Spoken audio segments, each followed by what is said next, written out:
오늘은 출애굽기 22장 말씀을 통해서 하나님께서 주신 사회 질서 유지를 위한 법들, 그리고 윤리 도덕에 관한 법들에 대해서 살펴보도록 하겠습니다.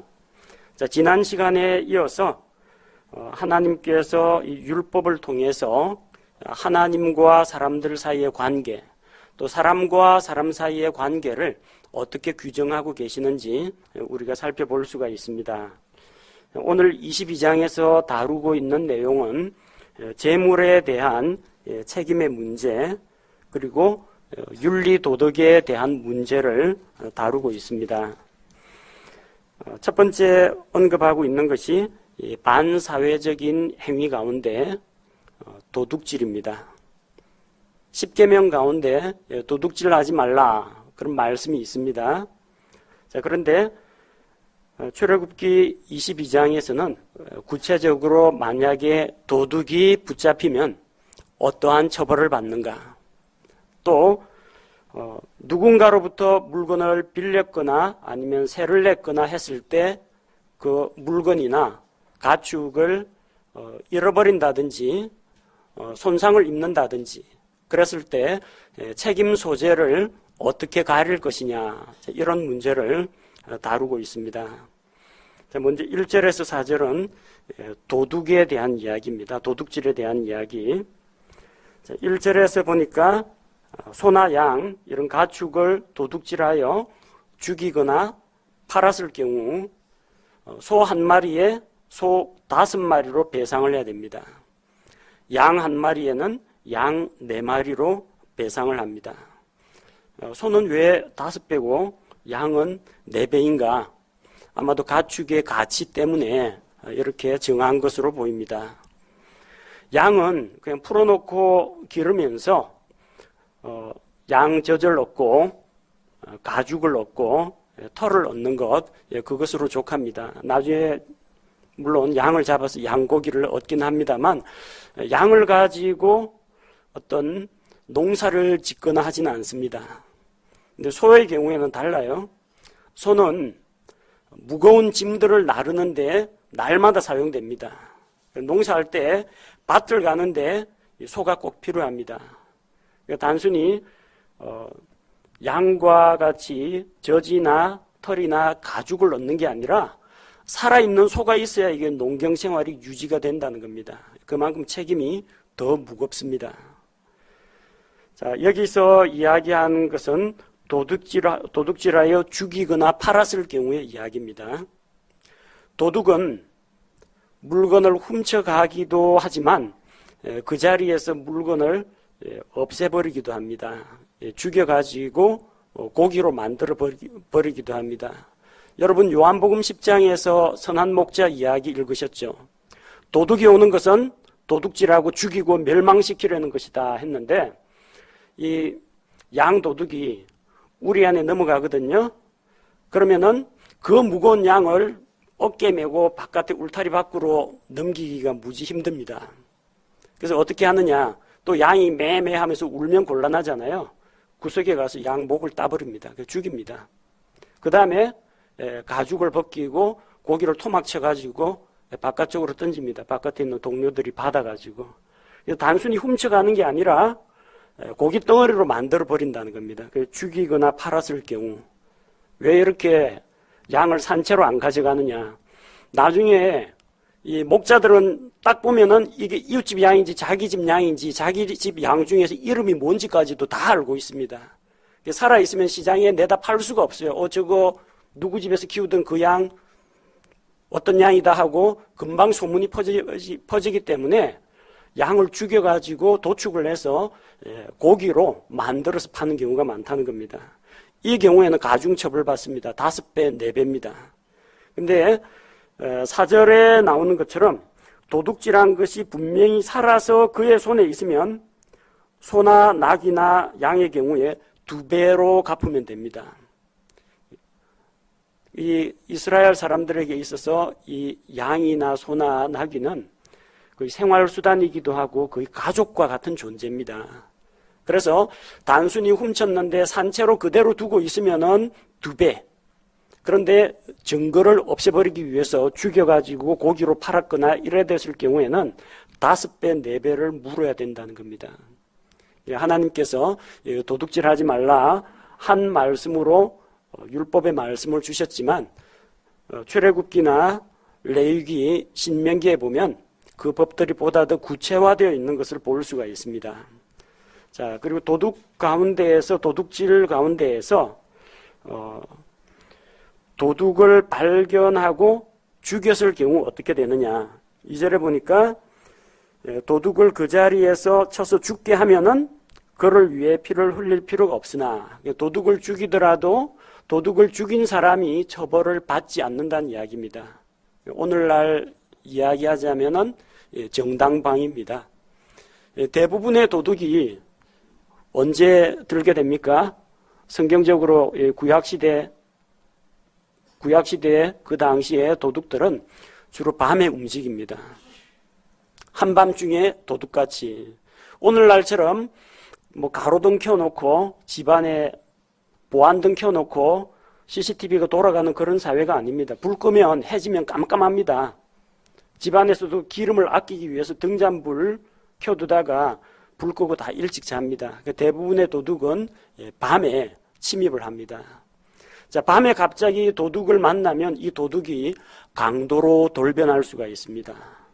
또 도둑이 손에 뭘 들고 있는지도 모릅니다. 이게 훔치러 온 것인지 도둑이야 소리치면 도망가는 그 도둑인지 소리치면 찔러 죽이는 도둑인지 알 수가 없습니다. 그래서 맞서 싸우다가 저항해가지고 자기 집과 자기 가족의 생명을 지키기 위해서 맞서 싸우다가 도둑이 죽으면은 정당방위이기 때문에 무죄라는 겁니다.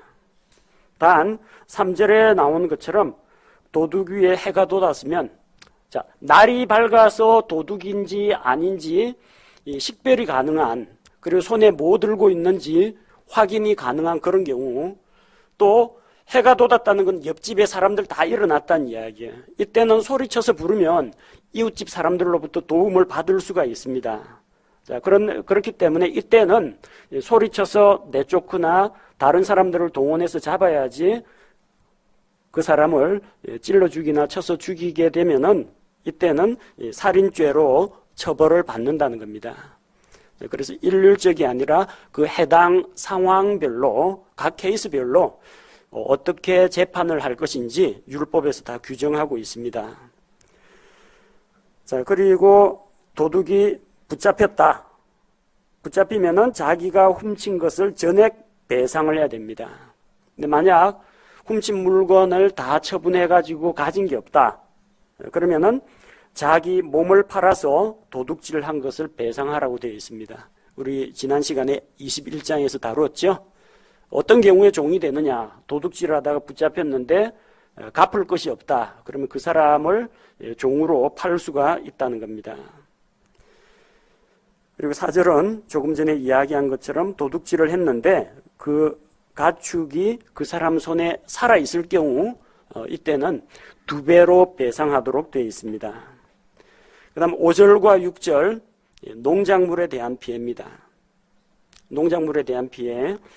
5절에 보니까 가축이 다른 사람의 농작물에 피해를 입혔을 경우 가축이 다른 사람의 밭에서 곡식을 뜯어먹고 남의 포도원에 들어가서 그 포도 열매를 해쳤을 경우에 그때는 자기 밭에 있는 가장 좋은 것 그리고 자기 포도원에 있는 가장 좋은 것으로 갚아주라고 했습니다. 곧 자기 재산이 소중한 줄 알면 다른 사람의 재산도 소중하게 여겨야 한다는 겁니다. 다음 6절에서 불이 나서 가시나무에 옮겨 붙었을 경우 자, 이스라엘의 밭 주변에는 밭에는 잡초를 뽑고 돌을 고르고 가시나무를 제거를 하는데 밭 가장자리 주변에는 이런 사람들이 심지 않은 이 가시나무가 자라는 경우가 있습니다. 그래서 사람들이 그런 것들을 잘라다가 땔감으로 쓰기도 합니다. 그런데 누가 그 밭 가장자리 바깥에서 춥다고 이제 불을 피웠는데 그게 가시나무에 불이 옮겨 붙어가지고 밭에 있는 낫갈이나 아니면 곡식이나 밭을 태웠을 경우 물론 자기가 직접 곡식 더미에다가 불을 이렇게 갖다 대고 불을 지르진 않았지만 과실에 의한 방화, 그래서 다른 이웃에게 피해를 입혔을 경우 그 불을 처음에 놓은 자가 반드시 배상하도록 되어 있습니다. 그 다음 7절에서 15절에는 물건을 빌려주고 또 빌리는 그 대차와 대여에 대한 법입니다. 7절에서 9절, 다른 사람의 물건을 맡았는데 남의 물건을 자기가 임시로 맡아가지고 보관하고 있었는데 자기가 보관하고 있다가 도둑을 맞았을 경우에 7절에 만약 그 도둑이 붙잡혔을 경우에는 도둑이 배상을 합니다. 아까 몇 배라고 했어요? 2배. 도둑이 2배를 갚아줘야 됩니다. 8절에서 9절, 도둑이 잡히지 않을 경우, 누가 훔쳐갔는지 알 수가 없을 경우, 먼저 8절에 그 물건을 맡은 집주인이 재판관들 앞에 가서 조사를 받습니다. 혹시 그 사람이 물건에 손을 댔는지, 다른 사람의 물건을 맡았는데 몰래 빼돌리고 나서 도둑 맞았다 이렇게 할 수도 있기 때문에 먼저 거기에 대해서 조사를 받습니다. 그래서 재판장이 조사를 해서 물건을 두고 일어난 분쟁에 대해서 유죄 판결을 받은 자는 2배로 갚아야 합니다. 자, 10절에서 13절은 그 중에서 이제 가축에 대한 이야기입니다. 가축을 맡았다가 잃어버렸을 경우, 그리고 14절에서 15절은 가축을 빌렸다가 상하거나 죽었을 경우, 서로 다른 이야기입니다. 가축을 맡았다는 건 이거 우리 집 내가 잠깐 다녀올 테니까 이쪽에 염소 좀 끈 좀 붙잡고 있으라고 소나 양이나 이걸 맡기는 경우입니다. 14절에서 15절은 그 농사를 지으려고 하는데 소가 없는 사람이 있어요. 그럼 삭스를 주고 빌립니다. 하루 동안 소 빌리는데 얼마 해가지고 빌리는 겁니다. 그래서 이거는 상업적인 용도로 빌려준 경우입니다. 이쪽은 물건 좀 잠시 맡아달라고 보관을 시킨 경우, 두 가지가 서로 다른 경우입니다. 자, 가축을 맡았다가 잃어버렸는데 누가 가져갔는지 알 수가 없다. 목격자가 없을 경우, 가축이 상하거나 끌려가는 것을 목격한 사람이 없을 경우에는 그것을 맡은 자가 자기 관리 감독하에 두었겠죠. 그러니까 맡은 자가 자기는 그것에 손을 대지 않았다. 내가 몰래 팔아먹은 거 아니다. 혹은 내가 부주의로 이 가축에게 상처를 입힌 게 아니다. 거기에 대해서 주의 맹세를 하도록 되어 있습니다. 자, 11절에 주의 맹세라고 되어 있죠. 주의 맹세라는 것은 이 주는 로드, LORD 모두 네 글자 다 대문자입니다. 여호와입니다. 여호와 하나님의 이름을 걸고 맹세를 합니다. 하나님의 이름을 헛되이 취하지 말라고 했죠. 만약에 이 사람이 사람들을 속이고 하나님을 속이고자 거짓되이 여호와 하나님의 이름을 걸고 맹세를 할 경우 이 사람은 하나님으로부터 엄청난 징계를 당합니다. 그만큼 주의 이름을 걸고 여호와의 이름을 걸고 맹세하는 것은 신중해야 한다는 겁니다. 그래서 만약 그가 그렇게 주의 이름을 걸고 맹세를 할 경우에 그 물건을 가축을 맡겼던 그 이웃은 그의 맹세를 받아들여야 한다는 겁니다. 왜? 주 하나님의 이름을 걸고 하는 맹세이기 때문에. 그리고 맡았던 자는 자기는 결백하다라고 주의 이름을 걸고 맹세하고 거기에 대해서 손해배상을 하지 않아도 된다는 겁니다. 12절, 만일 그가 그걸 자기 관리 감독하에 가축을 두고 있었는데 그가 그것을 도둑 맞았으면 내가 분명히 봐주기로 했는데 잠깐 한눈 파는 사이에 잃어버렸다. 내 손에 있을 때 도둑 맞았다. 그러면은 그는 주인에게 사과하고 자기가 잃어버린 것에 대해서 책임을 져야 됩니다. 주인에게 그 잃어버린 가축에 해당되는 금액이나 똑같은 가축으로 배상을 해줘야 됩니다. 그 다음에 13절, 이게 누가 사람이 훔쳐가거나 도둑 맞은 게 아니라 갈기갈기 찢겼으면 사람이면 갈기갈기 찢진 않겠죠. 적당히 토막내가 썰어가지고 가져가거나 그러겠죠. 갈기갈기 찢겼다는 것은 뭘 말합니까? 어떤 맹수가 와가지고 이걸 공격을 했다라는 이야기입니다. 그러면은 그 찢긴 것을 증거로 제시합니다. 그러면 이제 거기 난 뭐 발톱 자국이나 이런 걸 보면 이게 칼로 자른 게 아니라 동물의 발톱에 핥힌 자국이다. 그래서 죽었다. 그러면은 그걸 증거로 제시해야 됩니다. 그리고 자기가 빼돌리거나 도둑을 맞은 것이 아니라 맹수의 특성이 뭡니까? 사자라든지 늑대도 뭔가를 먹어야 되지 않습니까? 그러니까 공격을 했을 수가 있다는 겁니다. 어느 늑대가 그랬는지 알아야지. 또 늑대 잡아와도 늑대가 돈을 물어주거나 가축을 토해내거나 그러진 않죠.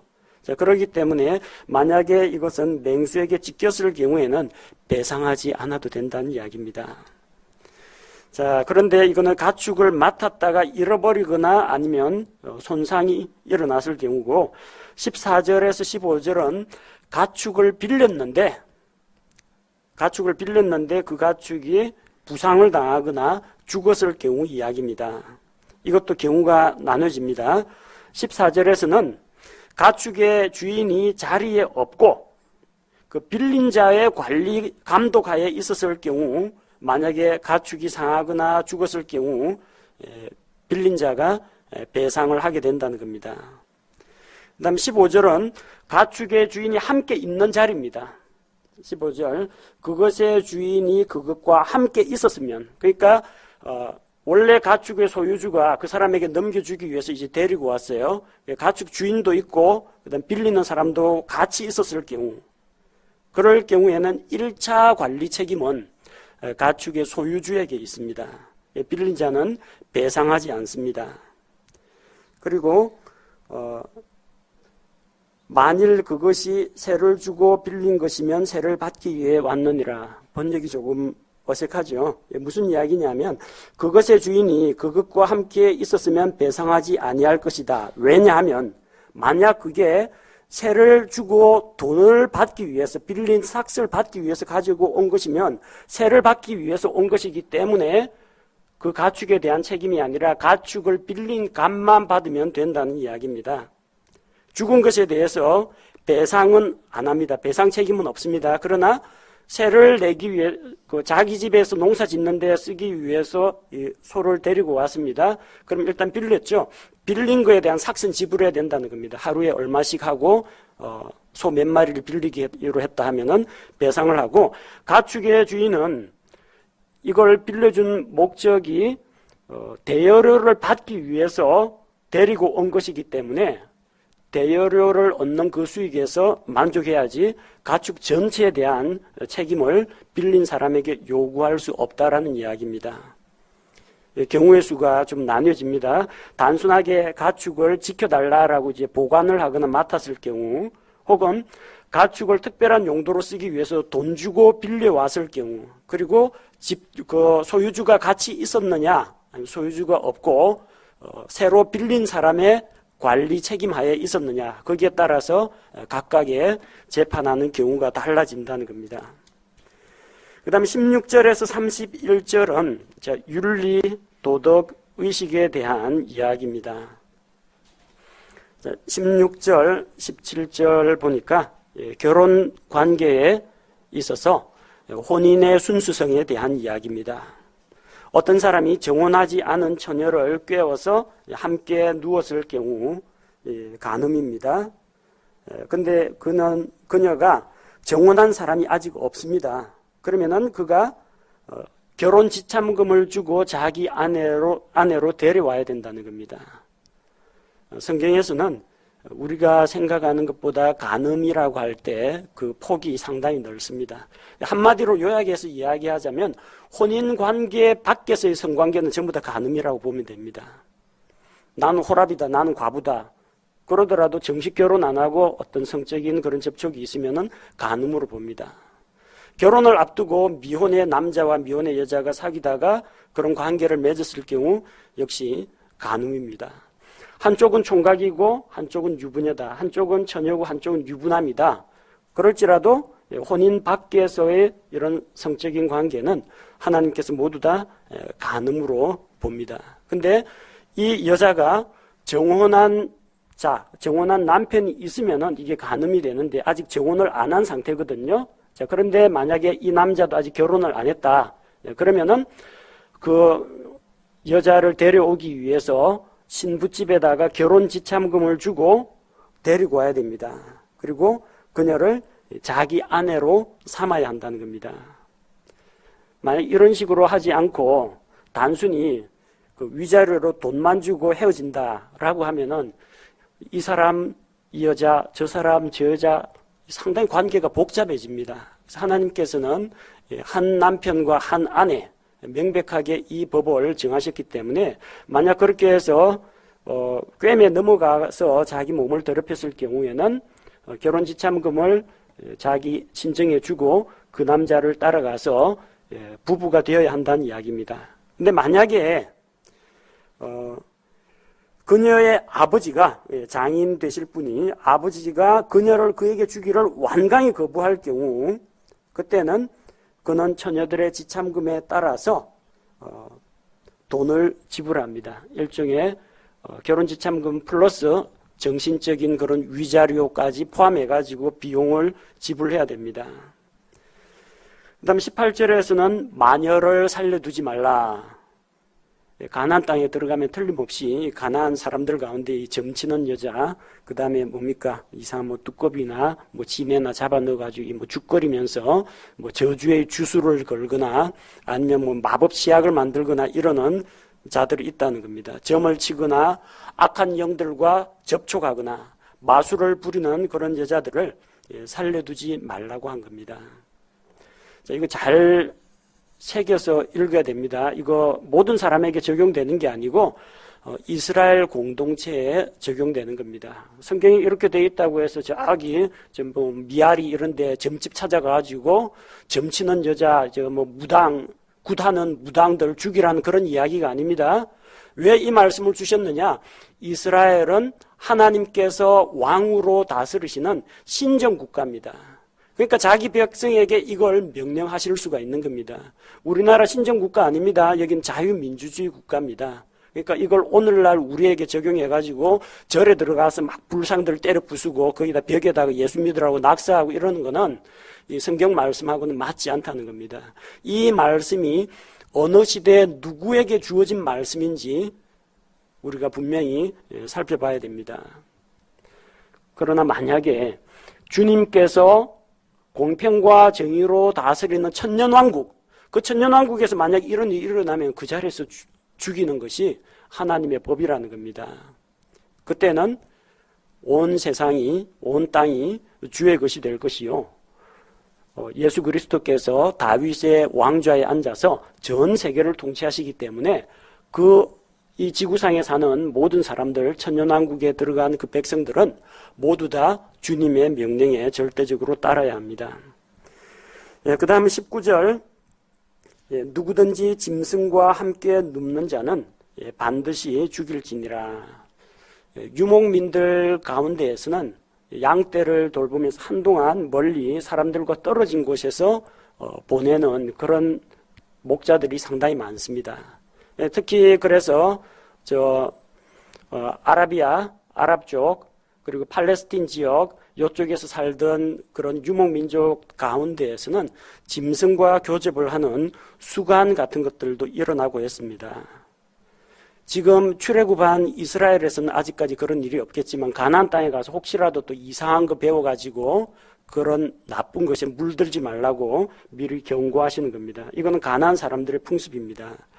레위기 20장 16절에 보면 여자가 어떤 짐승에게 다가가서 그것을 향해 눕거든 너는 그 여자와 그 짐승을 죽이되 그들을 반드시 죽일지니 그들의 피가 그들에게 돌아가리라.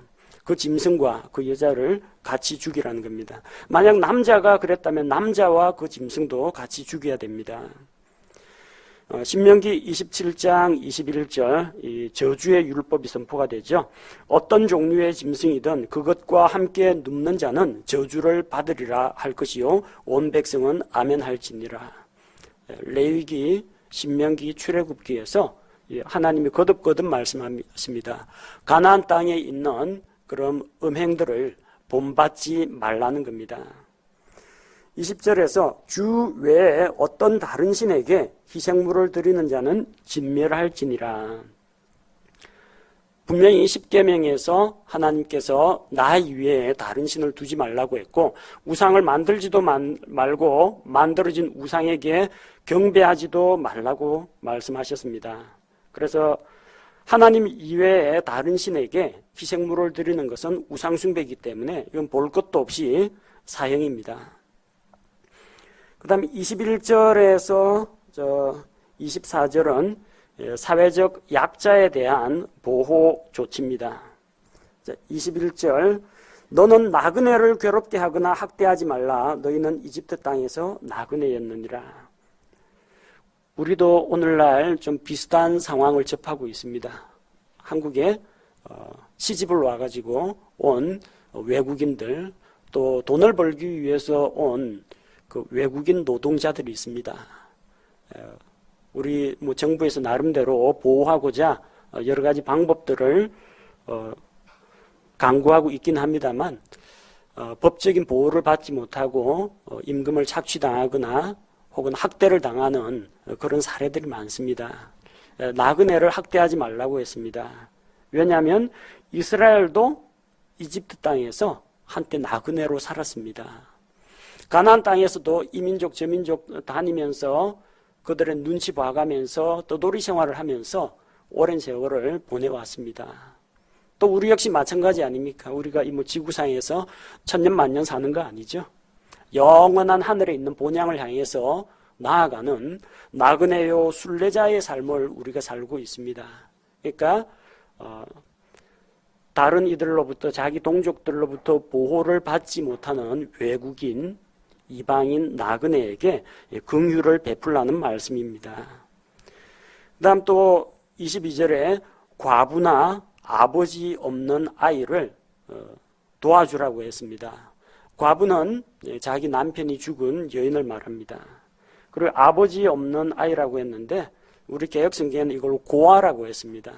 고아라면 아버지 어머니가 다 없어야 됩니다. 그래야 보호를 받습니다. 근데 하나님의 입장은 아버지 어머니 중에서 아버지 없는 자라고 함으로써 엄마가 있다고 할지라도 이 아이는 아버지 없는 아이로서 보호를 받을 수가 있다는 겁니다. 보호의 폭이 그만큼 넓다는 이야기입니다.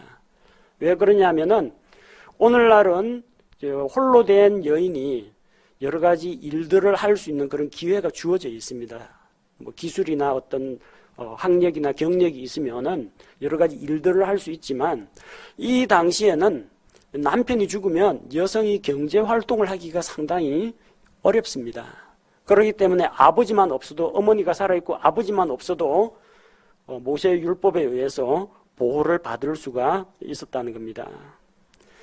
23절, 24절, 이 나그네에게, 과부에게, 아버지 없는 아이에게 그들에게 긍휼을 베풀면 하나님께서 복을 주시겠지만, 그들을 만약에 잔인하게 학대하고 도와줄 능력이 없다는 것을 알고 얕보고 괴롭히고 그럴 경우 그들이 자기의 억울함을 주께 호소할 거라는 겁니다. 그럼 주께서 그 기도를 들으시고 보응하신다는 겁니다. 그렇게 과부를 학대하는 어떤 남자가 있다 하면은 그의 아내도 과부가 되게 하고, 누군가가 아비 없는 이 자식, 그 아이를 학대하거나 그럴 경우 그의 자녀들이 아버지 없는 자가 되게 한다는 겁니다. 무슨 말이냐면요, 그 아내가 과부가 된다는 건 뭐예요? 그 남자 죽는다는 이야기입니다. 그 자녀가 아버지 없는 자가 된다는 것은 아버지 없는 자기 자신이 하나님한테 죽임을 당한다는 이야기입니다. 쉽게 이야기하면은. 자, 그래서 하나님께서는 특별히 사회적인 약자에 대해서도 관심을 가지고 계시는 것을 볼 수가 있습니다. 다음 25절에서 27절, 대출과 담보, 금전적인 대출에 대한 이야기입니다. 자, 25절에 보니까 내 형제 같은 동족인 백성에게 돈을 빌려줄 때에는 이자 받는 자같이 그 고리대금업자같이 굴지 말고 그에게 이자를 부과하지 말라고 했습니다. 그러니까 무이자로 빌려주라는 이야기입니다. 신명기 23장 20절 말씀에는 너희가 돈을 빌려줄 때 타국인에게는 이자를 받을 수 있지만 동족끼리는 이자놀이 하는 것이 금지가 되어 있습니다. 근데 이 하나님의 율법을 어기고 느헤미야 당시에 바빌론 포로 생활에서 이제 돌아왔는데 느헤미야가 그 돌아온 자들을 무리의 지도자가 됐는데 보니까 이스라엘 사람들이 자기들끼리 부자도 있고 가난한 자도 있고 하다 보니까 돈을 빌렸다가 갚질 못하니까 그 사람의 아이들을 잡아다가 종으로 부리는 그런 일들이 일어나곤 했습니다. 느헤미야가 개혁을 하면서 자, 형제들에게 이자를 주고 돈 빌려주고 하는 것을 하지 말도록 고리대금업을 하지 말도록 엄격하게 금지시켰습니다. 느헤미야가 만든 법이 아니고요. 원래 출애굽기와 신명기에 나오는 법입니다. 이스라엘 같은 백성, 같은 동족끼리는 이자놀이 하는 거 금지되어 있습니다. 자, 그리고 26절, 27절 뭔가를 빌려주고 이 사람이 이제 안 갚으면 어떻게 하느냐?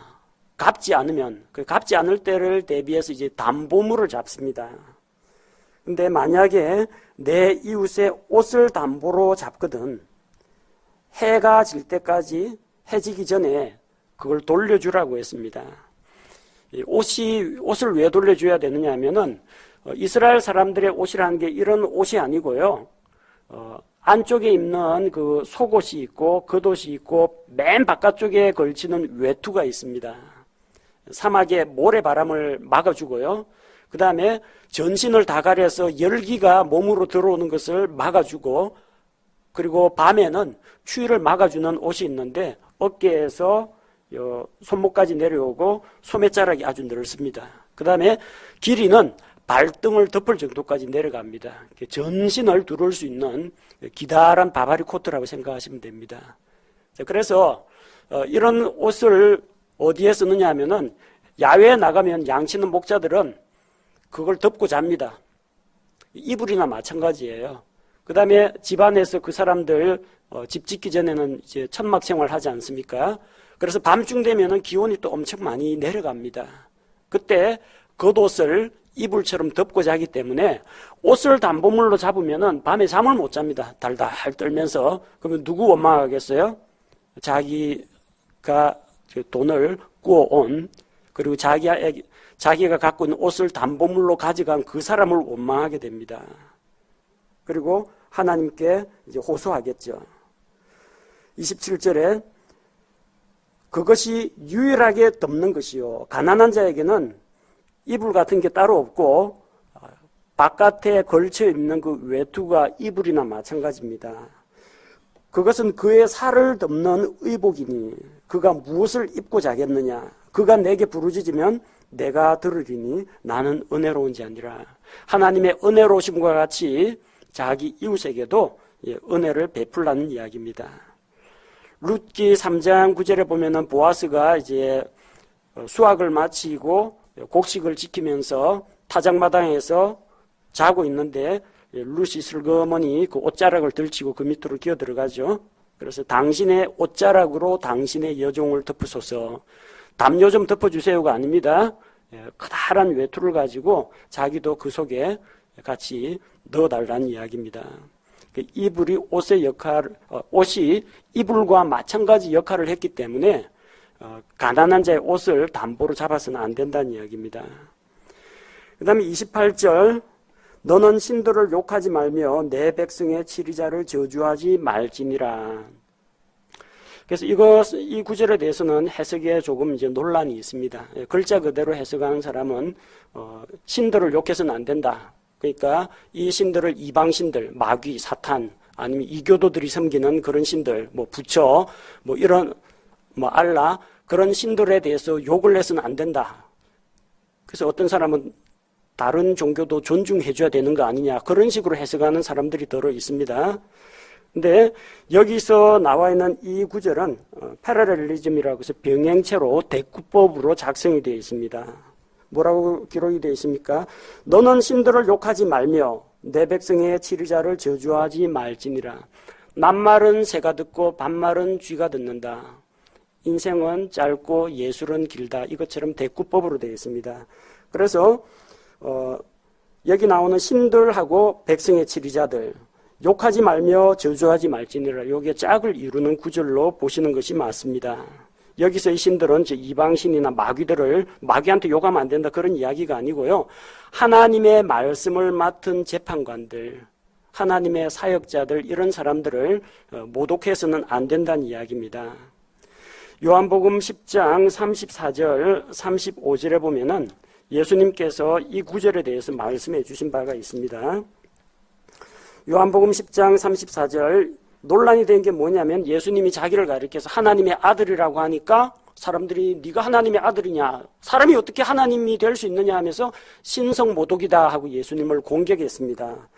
요한복음 10장 34절에서 예수님이 말씀하십니다. 예수님께서 그들에게 응답하시되 너희 율법에 내가 말하기를 너희는 신들이라 하였노라 하고 기록되지 아니하였느냐. 너희는 신들이라. 그러니까 분명히 성경에는 이 세상의 신들은 다 거짓이고 헛것이고 없는 것, 사람들이 만들어낸 것, 마귀들, 그런 것들로 이야기했는데 너희는 신들이라 라고 이야기했다는 겁니다. 구약 성경에 너희는 신들이라고 되어 있는 구절은 두 구절밖에 없습니다. 하나는 출애굽기 22장 28절이고요. 다른 하나가 시편 82편 6절입니다. 근데 예수님께서 34절에서 말씀하시면서 너희 율법에 라고 이야기했습니다. 율법에. 구약 성경은 이스라엘 사람들이 나누는 방식으로 세 권으로 나뉩니다. 율법서, 대언서, 그리고 시가서, 이렇게 세 가지로 나뉩니다. 너희 율법에 했기 때문이니까 시편 말씀은 아닙니다. 율법서는 토라, 펜타튜크, 모세 오경을 이야기합니다. 창세기, 출애굽기, 레위기, 민수기, 신명기 가운데 사람을 신들이라 부른 구절이 있다는 겁니다. 유일하게 있는 구절이 출애굽기 22장 28절입니다. 그리고 부언 설명으로 35절에 이렇게 말씀하셨습니다. 하나님의 말씀이 임한 자들을 그분께서 신들이라 하셨으며, 하나님의 말씀이 임한 자들을 신들이라. 마귀에게 하나님의 말씀이 임했다. 그렇게 받아들이기는 해석이 너무 어긋나겠죠. 하나님의 말씀이 임한 자들을 신들이라. 곧 백성의 재판관들을, 곧 하나님의 말씀을 받아서 하나님의 율법으로 재판하는 그들을 신들이라고 부른다는 이야기입니다.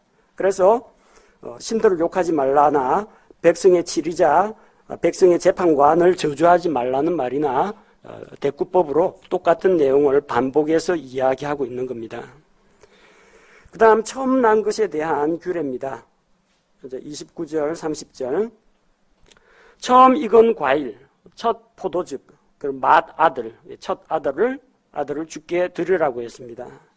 그리고 가축의 첫 새끼도 주께 드리는데 소나 양의 첫 새끼는 7일 동안은 어미와 함께 있게 하고, 태어나자마자 이거 바로 주께 헌물로 드리기는 그렇죠. 태어나서 엄마 젖도 좀, 어미 젖도 좀 먹고 하다가 제8일째 8째 날에는 그것을 하나님께 바치도록 되어 있습니다. 31절 거룩한 삶에 대한 이야기입니다. 하나님은 거룩하신 분입니다. 그리고 하나님께서 택하여 구별한 그 백성도 거룩한 자들입니다. 그렇기 때문에 들에서 짐승에게 찢긴 것에 고기를 먹지 말라고 했습니다. 그것은 부정한 것이라고 했습니다. 그래서 그건 먹지 말고 개들에게 그것을 던질지니라. 집에 옛날 구약시대 이스라엘 사람들은 애완견 키우고 그러진 않았습니다. 구약시대 개들이라고 하면은 두 부류가 있어요. 하나는 목양견, 양 지키는 그 개가 있고요. 또 하나는 그야말로 들개, 개떼같이 몰려다니면서 쓰레기통 뒤지면서 가끔 가다 사람들을 공격하고 무는 그런 개들이 있습니다. 그래서 다른 맹수에게 찢겨 죽은 그런 짐승의 사체는 함부로 먹지 말고 그냥 개들이 그냥 처리하도록 내버려 두라는 겁니다. 왜 이런 말씀을 또 특별히 주시느냐 하면요. 짐승에게 찢긴 거는 이게 언제 죽었는지, 도축을 한 게 아니기 때문에 언제 죽었는지 알 수가 없습니다. 그리고 날씨는 덥죠. 부패가 아주 빨리 일어납니다. 뭐 양 하나 찢겨 죽었네. 이거 가져가가지고 먹다가는 틀림없이 탈납니다. 그리고 그것으로 인해서 건강이나 생명을 잃을 수 있기 때문에 하나님께서 그런 더러운 것은 가까이 하지 말라고 말씀하십니다. 짐승의 죽은 사체를 만지는 자는 저녁 때까지 부정함을 입게 됩니다. 오늘 하나님께서 보여주신 이 말씀을 통해서 하나님께서는 우리의 신앙생활뿐만 아니라 우리의 일상생활에도 관심이 있으시다는 것, 우리의 재산이나 우리의 인간관계나 이런 모든 면에 하나님께서 관심을 갖고 계시고, 우리가 하나님 앞에서 거룩한 것처럼 사람들과의 관계나 금전대차 관계나 그리고 소유물에 대한 그런 관계나 혹은 사람과 사람 사이에 지켜야 할 이런 예절이나 다른 사람에게 꼭 법으로 명시된 건 아닙니다만 도덕적인 수준에서 다른 사람에게 베푸는 긍휼과 은혜, 이런 것에 대해서 하나님의 기준을 적용하기를 원하고 계십니다. 그리고 오늘 읽은 말씀들 가운데 또 무서운 말씀들이 있죠. 어떤 범죄는 갚아주는 걸로 됩니다. 어떤 범죄는 위자료하고 이 지참금을 주는 것으로 해결이 됩니다. 그러나 어떤 범죄는 반드시 죽일지니라. 몇 가지가 나오죠. 어떤 것들이 있습니까? 우상숭배, 그리고 마법, 악한 영과 접신하는 거, 수간, 그리고 우리가 그 이전에 읽었던 아버지 어머니를 구타하거나 저주하는 자, 이거는 볼 것도 없이 용서의 여지가 없이 무조건 사형이라는 겁니다. 죄들 가운데에는 정말 하나님의 징계를 받아서 자기 생명으로 갚아야 하는 그런 죄들도 있다는 겁니다. 그래서 우리가 죄에 대해서 그만큼 더 하나님의 기준으로 하나님을 가까이 하고 주님의 말씀에 순종하는 것이 죄에서 떠나는 길이라는 것을 알고 하나님을 더 가까이 하고 죄를 멀리하는 삶을 사는 것이 택한 백성 이스라엘의 삶이요 구속받은 하나님의 백성으로서의 삶이라는 겁니다.